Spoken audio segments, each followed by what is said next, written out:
Okay, so this is the Thanksgiving Shiur, which if the turkey and the box of wine doesn't put everyone to sleep, just play a recording of me speaking. It works every time, like a charm.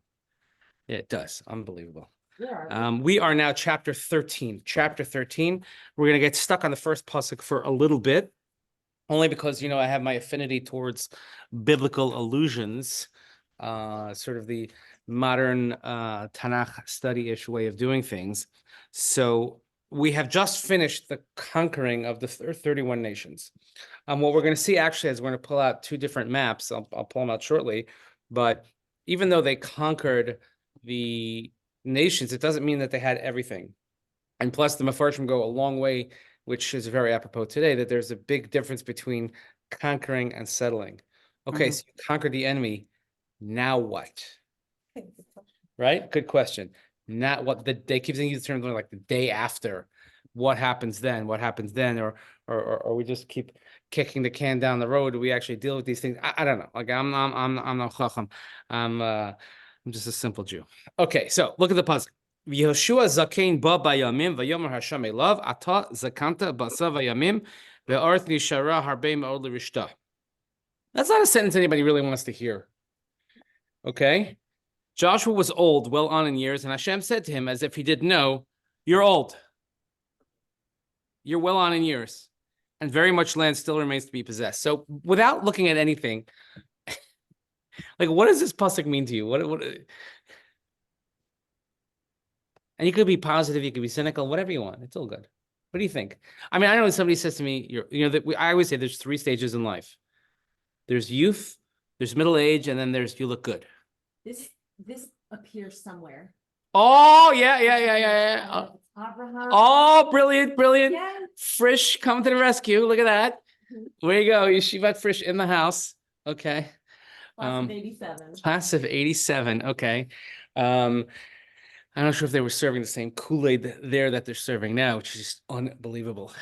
My daughter, who is literally upset when there's no school. I'm like, what is wrong with you? Like, I don't know what planet you're from, but something wrong with you. Sorry, Gila. She's right. Yafid is right. But particularly Yehoshua Zakein Ba Bayamim. It actually appears twice with Avraham, once with David HaMelech. The very first pasuk in Malachim Aleph. It says David HaMelech Zakein Ba Bayamim, and it says that he couldn't get warm, so Hashem gave him a blanket. I think in middle school, when they told the kids that he had the Isha Suchena, they called her a therapist. That's what these. Cookie seller. Cookie seller. Cookie seller, yeah. It's more like a cook shoe seller. Okay. So you're right. So the first instance that we have is, I marked it off, as you can see, hopefully I plot the right mark, is in Vayera. And it says, the Avraham v'Zara zakenim ba'im bayamim chadal lios asara orach kanashim. Avraham and Sarah were zakenim ba'im bayamim. Now, let's translate that literally. Ba'im bayamim. But it's ba'im is coming with days. Like, and here Yehoshua zakein ba bayamim. Here, I mean, they just translate it as well on in years, but ba bayamim, he's like, does that mean that the days are more that have passed him, or there are days more that are coming, or the days are numbered that are coming? Accumulating days. Oh, okay, I like that. That's very accumulating days. He's getting. That's why I said getting on in years. He has quite a few. To the end of his day. So he's coming. So you could say coming to the end, or you could say I've accomplished a lot. I have a birthday coming up, and my family thinks I don't care about my birthday. They think I care too much about my birthday, rather. I don't know. I don't get like I'm old, but like I do a little bit of a cheshbon on nefesh. I look back and say like like what did I accomplish last year, or what have I accomplished the last 50 some odd years? Like what have I done? Have I done anything? Where I don't know. Or like, but then you could easily turn that around and say, oh man, how much do I got left? Right. So it could be very depressing. Not when you're 50s. No. The one thing honestly that depresses me, not depresses me, but I just I'm the same age that my father was when I was born, when my son was born. That's a whole funny story. I always said I wasn't going to do that. So I always said I'm going to get married young. I'm not going to be like my father, be an old father. And I did that. And then Sure enough, when my only son was born, I was the same age as my father. So God said, ha, ha, ha, ha, you're such a wise fill in the blank. I'll show you. But I just say to my son, I hope you'll get more time with me than I had with my dad. That's what I say, like, because it was a lot of time. I was 49 when he died, which is, young. Look, my parents got married late, but 49. I hope my son gets more than that. Otherwise, Gil is going to have to take care of him her whole life. I mean, she already does. So that's what it says with Abraham and Sarah. It says then later on in Chayei Sarah, which we just read, Avraham zakein ba bayamim v'Hashem berachas Avraham bakol. And Avraham was, again, but this is after she died, so it's not Avraham and Sarah, but it's Avraham ba bayamim, zakein. First of all, when we use the term zakein, what does the word zakein mean? Old, but there's different ways of saying old, right? I love that on the Israeli buses, in the front seats, it says mipnei seva takum. But it's also in the same pasuk in Chumash, mipnei seva takum, it says v'hadarta pnei zakein. So what's the difference? And it uses the word seva, that Avraham dies, it says tikaver b'seva tova. What is the difference between seva and zakein? There are no synonyms in Hebrew.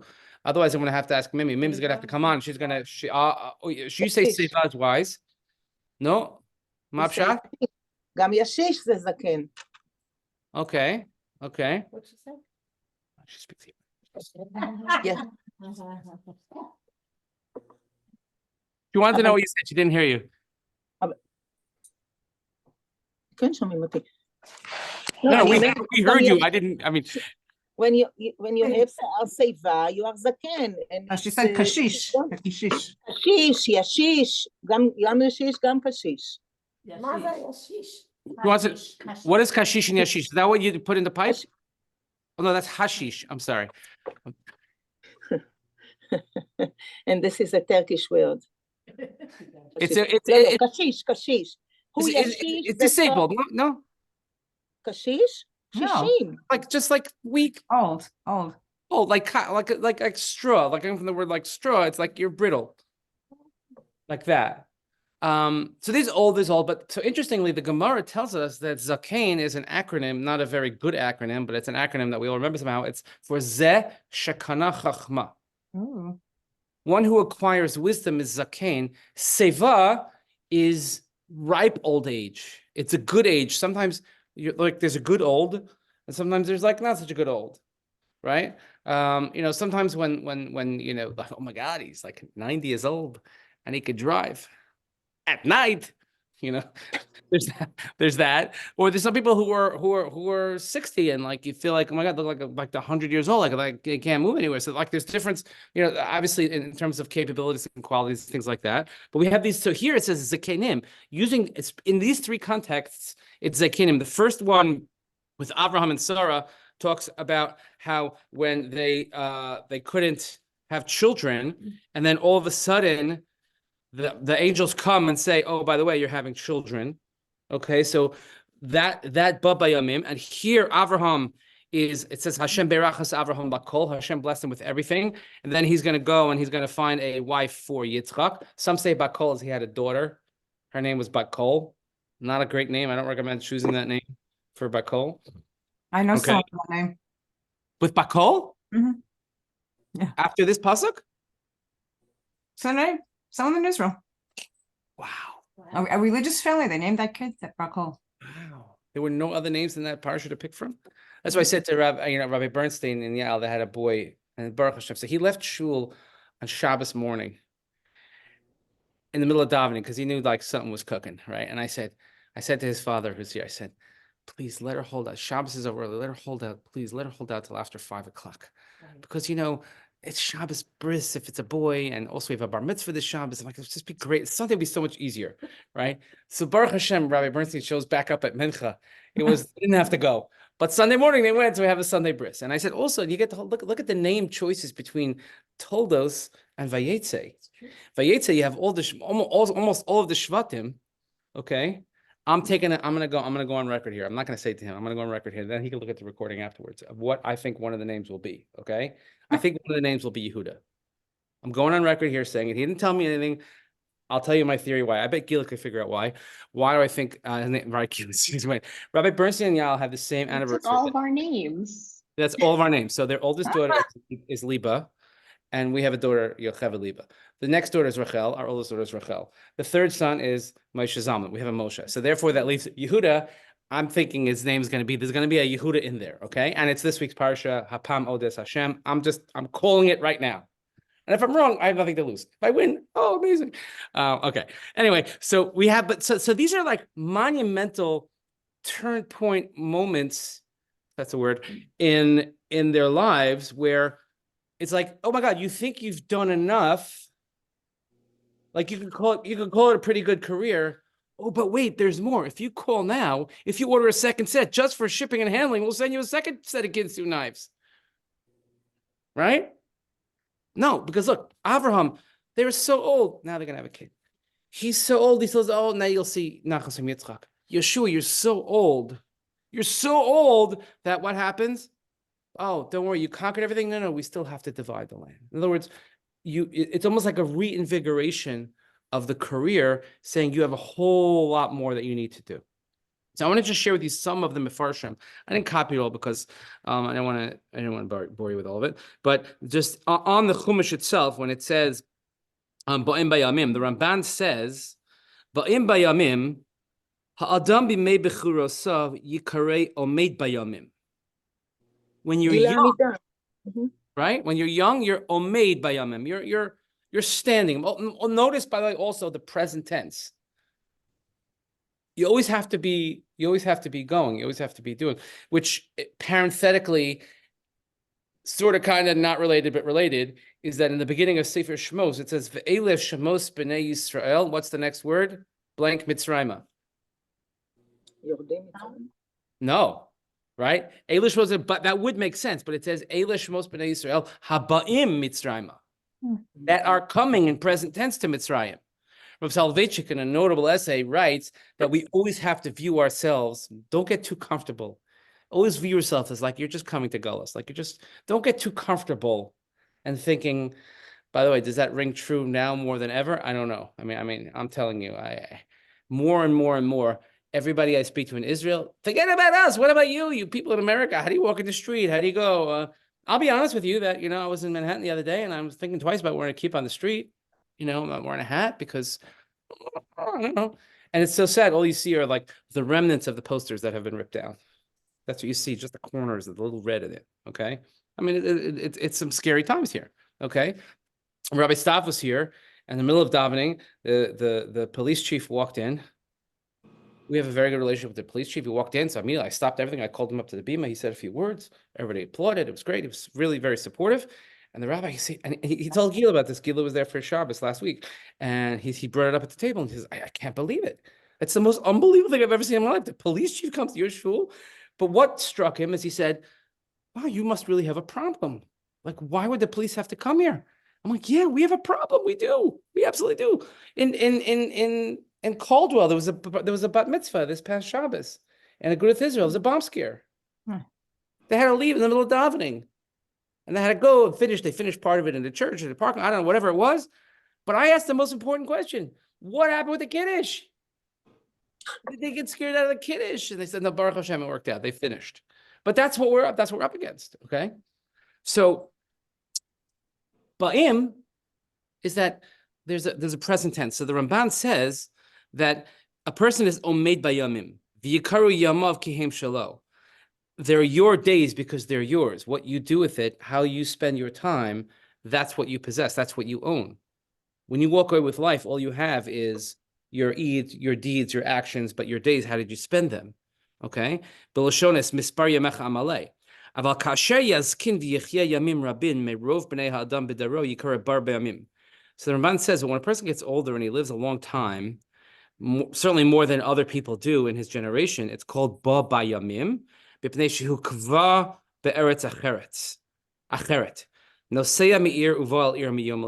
it's almost as if like you are going to a different place because you're surpassing everyone around you. It's a very, very sad thing when you deal with people who living. I'll put it this way: when I used to be a chaplain in the nursing homes and hospitals, and I would, especially with people who speak Yiddish, I would fly out whatever Yiddish words that I knew. Most of them probably were bad, but they liked it because I like hearing bad words. But I would say, you should be good, mit gesund, nach, mit 120.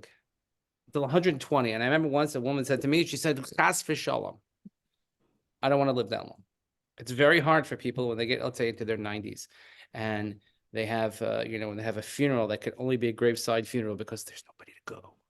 They have no peers left. They outlived everybody.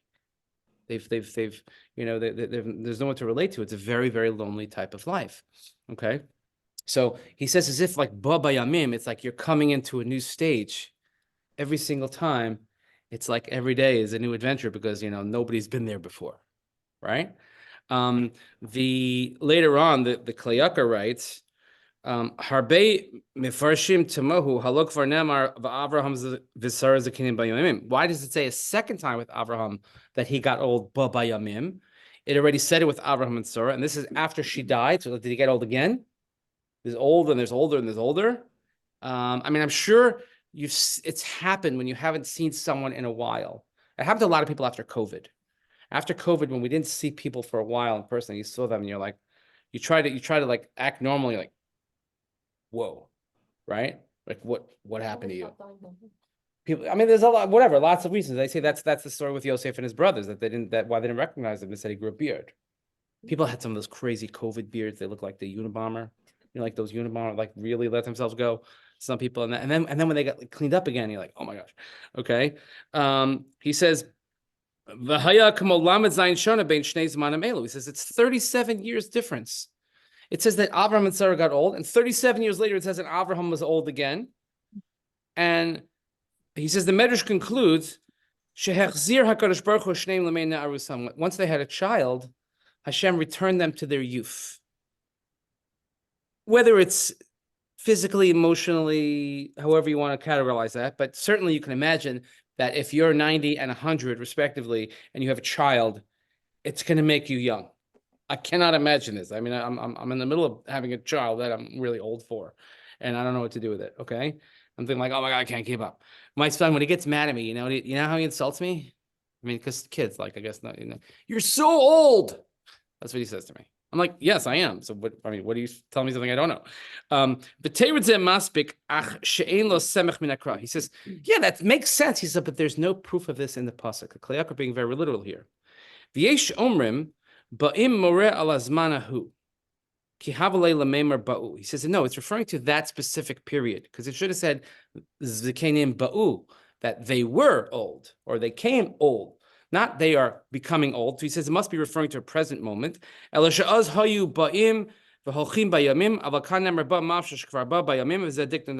it's meaning coming to the present, like he's coming to this new stage, as it were.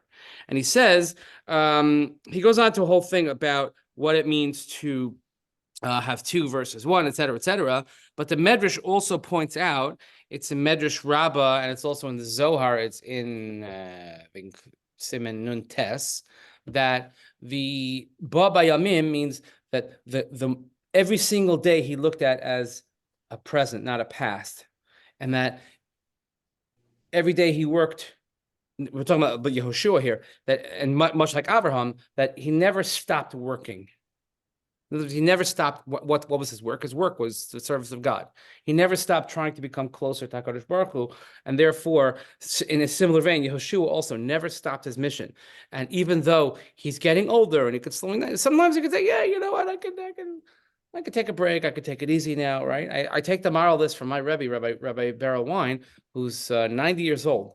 Hadn't slowed down anything. He does not slow down one iota. We had a very lively conversation with him this past week. We have a very active alumni chat on WhatsApp. First thing, when this war is over, I'm getting rid of WhatsApp. Right? It's just like it takes too much of my time, right? Boop.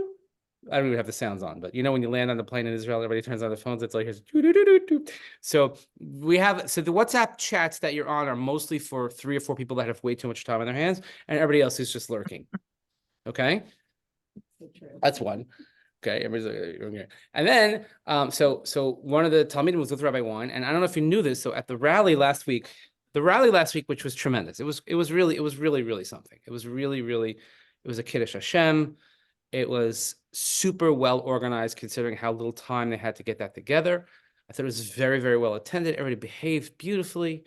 it was such a Kiddush Hashem, because if you look at how law enforcement, how the world looks at us, is that with our shining open faces, with our American flags flying, with our singing of the anthems, with our non-destroying of property, with our cleaning up the garbage, like all these things that we do, and because that's what it should be, and that's a Kiddush Hashem. Okay, then I don't know how I didn't discuss it on Shabbos because I don't want to sow the seeds of separation when I mentioned this, but there was an element of the very yeshivish community which received a notice on Monday night, and on Tuesday morning, some who already were on their way down, urging the students in the yeshivas not to go. Not to go. Really? Why? Why? Because it might lead to dancing. Why? So if you notice that what was Oh, from their own people, not from Yeah. an opposition. Okay, I didn't understand. Yeah, from the yeshivas, from the yeshiva. Oh my gosh, because it Came might out be of too crowded out of and mixed. Lakewood, out of Ner Oh my Yisrael, God. and Ner Yisrael, by the way, which is a hop, skip, and a jump away. But just think if we got all the yeshivas to go. Now, not to say none did, many did. What was the reason? So I'll tell you in a second. And I didn't even think about it at the time, but now that you're mentioning it, you're right. I did not see They were them. missing. Right. And you know who cleaned up? Who gets it? Chabad. Oh, for Chabad sure. gets it. Like, wow, this is like they had like competitions. Whoever could put on tefillin on the most people, like Oh, they Chabad, yeah. won some sort of award. So the reason in the organization, and I'm getting a lot of the backstory here, is that in the organization of this event, JFNA, in coordination with Agudath Yisrael, with the Aguda, Yeah. they agreed. And if you notice, there were no rabbis. Right. You're saying in the program? In the program, there were no rabbis. Yes. There were no rabbis because if you have one rabbi, you have to have a different rabbi. We don't want to, fine, so let's keep it no rabbis. We'll keep it very powerful. But when they found out that they invited a pastor to speak, which it doesn't bother me, because however, we get a tremendous amount of support, whatever you think about that, we get a tremendous amount of support from the Christian community, and there were a lot of Christians there. So they felt that, and also because it was under the auspices of a non-Orthodox entity, they felt that we should tell our students not to go. But you're talking about you could have had 100,000 more people. Right. Interesting. Easy. Okay. Now, we asked Rabbi Wein about this, and Rabbi Wein, and if anybody wants, I'll send you his voice note, what he wrote about it. And he had no problem publicizing it because he's like, I'm 90. I don't care what they say about me. And he said, I think they're nuts. He said, I think they've completely lost it. They don't understand it all. They missed an opportunity. So you're worried about your Seder, you're about learning. This is life and death. He says, if we don't stand up against people trying to kill us in the streets or whatever, he says, there'll be no yeshiva to talk about. He says, they're still fighting against Reform Jewry because that's over. Who's fighting? He says, we're fighting against anyone who want to wipe us out. But he had such sensibility to get out and say it, and without fear. And he says the problem with Orthodox leadership is that they don't have the courage to stand up and do what's right in these circles. So he said privately that many of the Rosh Yeshivas called him afterwards and thanked him for what he said because their hands are tied or whatever. But that's kind of the way it works. But it was really, really something. So Rabbi Wein, Zakein Baba Yamim, he's old, by the way. Rabbi Wein cannot walk well. He cannot barely see anymore. He has terrible macular degeneration. He does everything by heart. You go to his shul in Beit Knesset Anasi. If you ever want to go hear him, he still teaches every week, every day. He speaks most Shabboses. He gets up on a chair after davening. He gets up on this like big stool, like John Baez. He's just missing the guitar. And he gives his lecture. He gives his sermon in Beit Knesset Anasi in Rehov Lusishkin. Davening begins at 8:30. It's about as American as you can get. It's an aging population in the shul. The announcements in the shul are like Mazel Tov to so and so on the bar mitzvah of their great granddaughter. But he had the car. And he's learning and he's teaching and he's writing, publishing, because you know what? No, it's not time to slow down. We have to do as much as we can. That's Ba Bayamim. That's what it means. So here, Yehoshua is Zakein Ba Bayamim, and Hashem says to him, Ata zakanta basa bayamim. Yeah, you've done a lot. You're old, but there's still much work to do. As we say, Hayom katzar v'amalacha meruba. Okay, now here I'm gonna give you the sheets here. I'll put it on the screen in a moment. But even though this depicts the conquered land of Israel, but you'll realize it's not everything. It is not everything. Okay, let me please make a share of the screens. Called muflaot. Okay. You see it? Everybody see it? So this is just, there's two maps here, Okay. but if you see the shaded areas, I'm on the shaded part where it says it says Appendix 250, that one. The shaded areas were not yet conquered at the time of the death of Joshua. Now, by the way, he doesn't even see the whole thing through. He helps with he's like, start apportioning the land, give it out. That's what Hashem's going to tell him in a second. Give it out, and that's your mission, but you're not going to live to see the end of it. You know, it's I don't know if it's sad, but look, I mean, so in this part, I mean, look at the shaded areas. That's completely not conquered. And we'll see on the other map that there's smatterings even in the middle. So you have the whole coastline, Gat, Ekron, Ashkelon, Gaza. See, even Yehoshua couldn't conquer Gaza. Okay, it was a pain in his side. Look at the whole area on top. If you believe this is all part of, again, and the other note here, that was the biblical borders of Israel. And so they have, this looks like the 1947 partition plan, right? But so look at the other map here. We turn it over. This is a little bit more. It's like cool top. See the unconquered Canaanite cities. So that was like regions. But if you look at cities, look at the cities. Now, by the way, the whole area of the Philistines is not conquered, okay, and the whole wide part. But the cities in the middle, look, you have here, all up and down the center of the country. So it's not exactly like they have this big, contiguous area, mass of land where they could just say, oh, yeah, we have everything. There's a lot to do. So conquering is one thing. What's the best way to assure that you'll be able to hold on to what you conquered and maybe even to conquer more, to access more, is through settling the land. Okay? Meaning you have to kibush v'chiluk. Kibush is the conquering, chiluk is the dividing land. In other words, you want to do well? Well, you're going to have to actually live there. If you take it, and then what? So what's the point? You have to be there. You have to establish a presence there and a constant presence there, okay? This was always the argument. This was always the argument, and my intent is not to argue the point here, but I'm just to express the argument that people always said, why is it necessary to have people in Gaza? Why is it necessary to have Jewish communities in Gaza? Why is it necessary to have Jewish communities in Yehuda and Shomron? And the argument is that, well, the second we box ourselves out of those areas, then the border just gets that much closer, and then they're closer to us and closer to us and closer to us, closer. We need to have sort of like the kind of buffer areas, because that's how you establish your presence. Agree, disagree. I'm just saying that's the argument, okay? Because I could feel the darts coming out of Shelley's eyes right now. She's like, she wants to. Just kidding. I'm just kidding. But it's hard. But these are difficult questions, because we have to be able to know how do we establish our presence in the land. Yeah, we wiped everybody out quickly or got them to run away, whatever it is. But now we have to actually be in the land. So with that, it's important to have this visual as we go through the psukim now and see what's happening. So look what he says to him. He says, Zos ha'aretz hanisheres. This is what's left.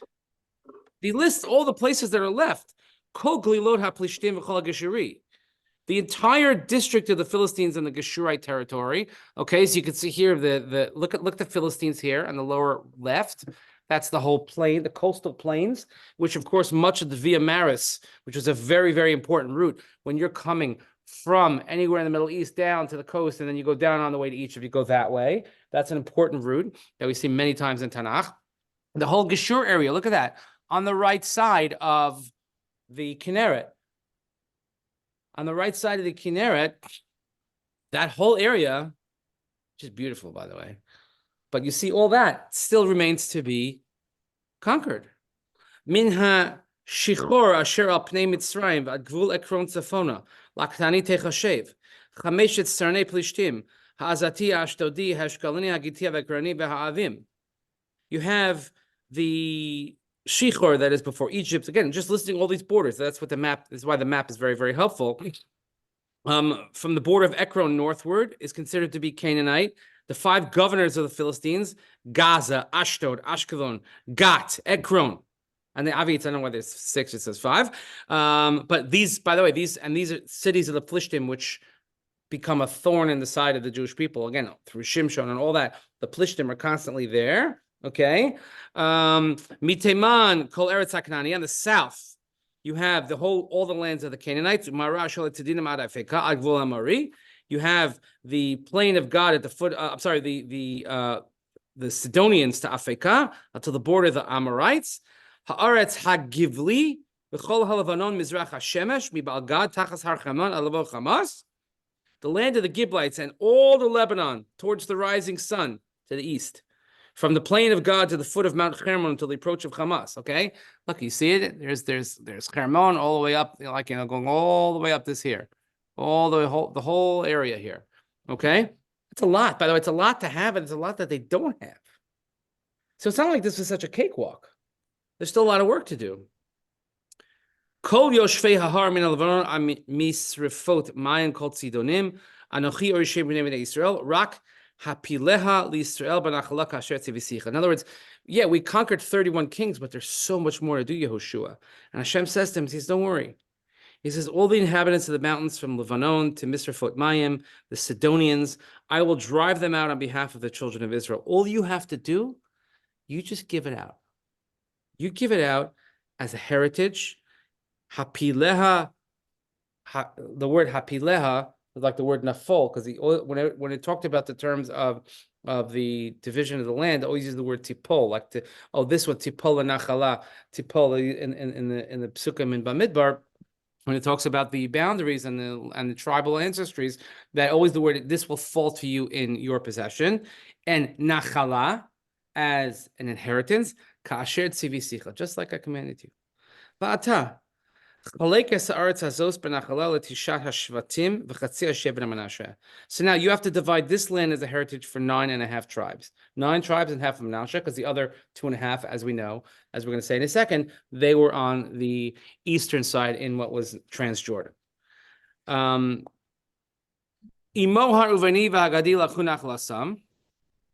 With it, Reuven, Gad, they took their inheritance. Now, you can't tell if this is snarky or not, because I'm sure that this still was a bit of a difficult thing for even for HaKadosh Baruch Hu to say to Yehoshua, that in the end of the day, they didn't want to go into the land of Israel, and they decided to stay outside the land of Israel. We told the 2.5 tribes, right? So this is, and just look back in Bamidbar to Moshe's reaction when they said it to him, and he was like, really? Really, I don't get to go, but you get to go, and you're saying no, right? Which, the amount of times that collectively we've all been to Israel, and you just think about what our ancestors would have given for one leg of those trips, right? For one, it's amazing. But those places in Asher Nasan Lehem Moshe Be'ever HaYardei Mizracha, Kasher Nasan Lehem Moshe Eved Hashem, that Moshe gave them in the Transjordan on the right side. I don't mean the correct side, I mean the right side, just like Moshe, Eved Hashem. Here we're going back yet one more time to say Eved Hashem, but again, showing sort of the seamless connection again between master and student, Moshe and Yehoshua. Me aroer asher al sfas nachal Arnon va'ir asher b'tocha nachal v'chol hamishar meidva ad divon. From, and all these places you'll find in Bamidbar. Aroer is on the edge of the river Arnon, and the city that is in the middle of the river, the entire plain of Meidva to Divon. And v'chol arei Sichon melech ha'amori asher malach becheshbon al gvul bnei Ammon. And of course the places that were the Sichon, the king of the Amorites, who was in Cheshbon, to the children of Ammon. All these wonderful names that when we read them in Bamidbar, we don't pay attention. We read them in Yehoshua, we don't pay attention. It's over there. It's darting over there. It's over there on the right side, somewhere in Jordan now. Okay, so when you take that road down from Mali Adomim towards the Dead Sea, and it keeps getting lower and lower, and you see the minus. When you look across, you see the mountains there. That's what we're talking about.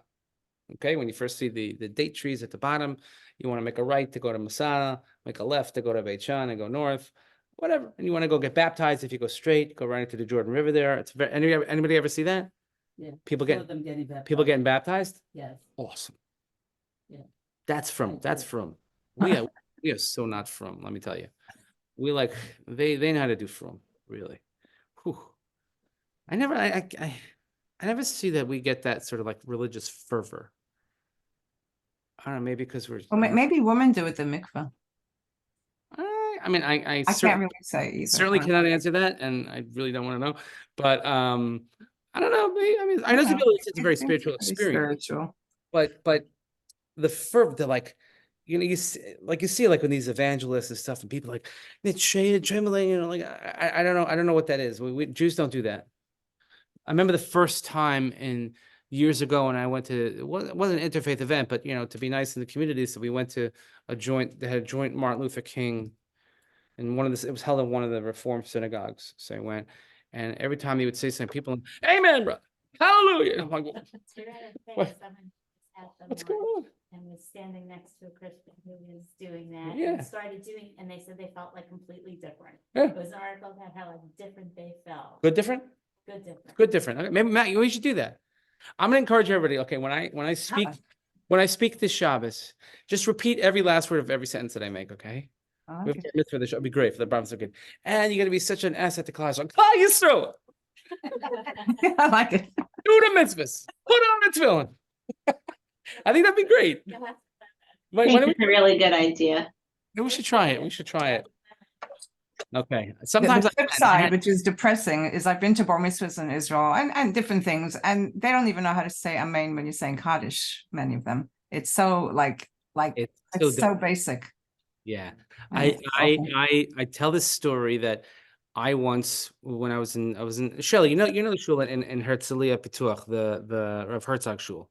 You know that shul? I know the one with the Sephardic side on one side. Right. So that's so the Ashkenaz it was a Right. shul that Rav Chaim Herzog used to go to, and I didn't know it was his shul. Okay. yeah, they have like a big tribute. There's like a chair for him. Okay.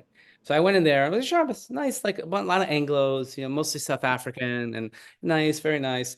And I see they have a bar mitzvah, very, very Israeli bar mitzvah, where clearly like nobody knows what's going on, but they got the kid to read the first Aliyah, and they finished and they threw candies at him, woo, the whole bit. It's great. It's all the secular Israelis, lovely. They got up to read the next Aliyah. The Balkori goes and he starts over from the beginning. Reread the first Aliyah. Oh, gosh. Oh my gosh. That's such like an I place, and I couldn't believe it. And I'm Yeah. thinking, I imagine nobody would ever get away with that, but they didn't know. They didn't know for the like, okay, great, that's what you do. They Really- had no idea that they read the same thing. Nothing. They were happy. They were happy. Amazing, right? But we don't have enough. Like, I mean, it's by Hasidim, and I'm not talking about the crazy Breslovers. Breslovers are on their own planet, and I could tell you 100 stories about them. But Hasidim have a certain fervor. Yeah. Like for the Rebbe, for the dancing, this and that.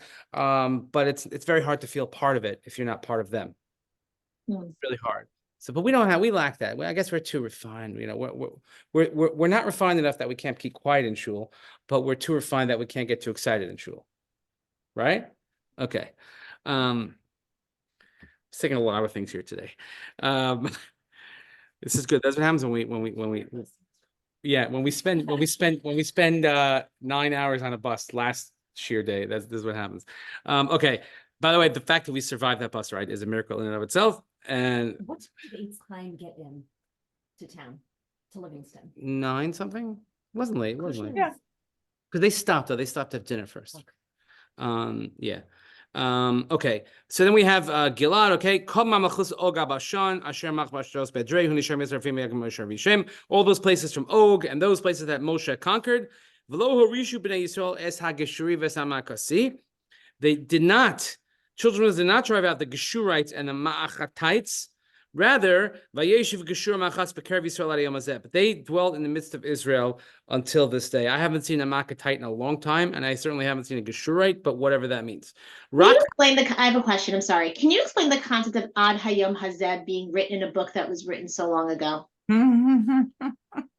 It happens in several places. It does happen in several Like places. Moshe's death, like Moshe's death to me is a whole other story of who wrote it or whatever. But like just conceptually, I mean, it was true then, it's true now. Like That's a great Very- topic for like somebody's PhD thesis. mm. No joke. I mean, it's Oh, it's an excellent question. I can't say that I have an answer at the top of my head about what it means. Obviously, it's written relatively, but and you could look at it in the different contexts in which it's used, and the Gemara says it as well. The rocks. Do we what? The rocks when Yehoshua, the rocks that they're still out of Yom Hazeh. So I mean, do we found them? Have we found them? No, I don't know. I mean, maybe, I don't know. But given the Jews were never in Palestine, so it doesn't matter. you can post this? Yeah. I know. If anybody, I just asked the person, if you could name me from which river and to which sea, then we can start the conversation. If you can't even tell me which river and which sea, then go away. Which half of them, more than half, can't even tell you which river. The Mississippi River. Oh, they say, can you tell me where Jordan is? Jordan? I thought he retired from basketball 20 years ago. Okay. Rak l'shevet halevi lo nasan nachala. The exception was, of course, the tribe of Levi, those poor Levium, Nebuch. Anybody here in a Levite family? Anybody? Anyone? Anyone? No one? Oh, no, wait. Oh, she left. She left here. Mimi's here. Oh, Mimi's married to a Levi. And not only that, she has a son. She has a son who's a Levi. What are the chances? Ken, you are freezing constantly, so I cannot even answer. Sorry. Yeah, right. You're married to a Levi. Ken, נכון. Emmanuel, Ken. Yeah. No. Right? Who is? Okay, there you go. So we have Levium, but Nebuch, the Levium, they didn't get anything. What did they get? They got you. But the Levium, they got no nachala. Ishei Hashem alakei Yisrael hu nachala sukkah asher diber lo. What is it? Fire offerings of Hashem. Now, usually it says like a portion of God. Here it says fire offerings of Hashem. The God of Israel are his heritage. I never spoke to a Levi that was actually thrilled with this. Like we wouldn't mind a little real estate. We wouldn't mind a little something. But instead we got fire offerings. But as you know, of course, there's service in for the land, for the Jewish people. Okay, so we're going to see as we go on, we're going to see now how Moshe gives, it lists what Moshe gave and how Yehoshua is going to follow through on each report. So there's a lot of technical stuff, but it's really exciting that we've gotten to the point that now we're actually going to divide the land. So the next series of maps that we'll see are actually with divisions of each tribe. And then you'll take that when you go to Israel next, and you're going to see when you go in those regions why the name Zvulun, Mechofayam, and Binyamin, and Yehuda, etc. It's going to be really, really super exciting. Until then, I hope everyone has a wonderful Yontif. I hope that we have something to enjoy. Could be possibly some news today. Who knows? Let's hope for the best. There's no good answer no matter what we do, but let's hope for something better. Because I can't even go to sleep depressed every night. Can't do it. Are you going to Israel? Did I hear that? I'm just trying to figure out when. Yeah, the answer is yes. I just don't know when, but because there's a lot of stuff going on. So Chick is going on Sunday. oh, Kavaldik. There's a federation group going on Sunday and Monday, and then but I have a wedding and I have Hanukkah, and I don't know, we'll see. But Gila doesn't want me to come. And your birthday. My birthday, yes, my birthday. Maybe I should go there. Right. I should do it anyway. Happy Bye. Thanksgiving, everyone. Thank you. Bye-bye. Thank you. Bye.